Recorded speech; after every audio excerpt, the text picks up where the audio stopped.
भुसावळच्या हातनूर धरणाचे 14 दरवाजे हे उघडण्यात आलेले आहेत। मोठ्या प्रमाणात विसर्ग हा तापी नदी पात्रात केला जातोय। आपण पाहतोय की कशा प्रकारे हे या ठिकाणी हातनूर धरणातून पाण्याचा विसर्ग सध्या तापी नदी पात्रात केला जातोय। एकंदरीत जळगाव जिल्ह्यातील महत्त्वपूर्ण मानलं जाणारं हातनूर धरण आहे आणि या हातनूर धरणाचे 14 दरवाजे उघडण्यात आलेले आहेत आणि तापी नदी पात्रात हा विसर्ग सध्या मोठ्या प्रमाणात सुरू आहे। नदीकाठच्या गावांना देखील सतर्कतेचा इशारा या ठिकाणी हातनूर प्रशासनाच्या वतीने या ठिकाणी देण्यात आलेला आहे। कशा प्रकारे हा विसर्ग या ठिकाणी विलोभनीय दृश्य फक्त TV9च्या माध्यमातून दाखवण्याचा प्रयत्न आपण प्रेक्षकांना या ठिकाणी करतोय।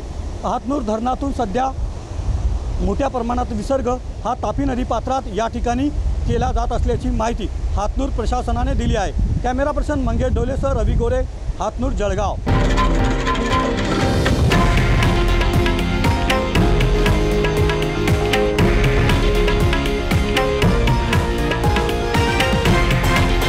हे आहे देशातील नंबर 1 न्यूज नेटवर्क आणि आपण पाहत आहात TV9 मराठी, एकमेव।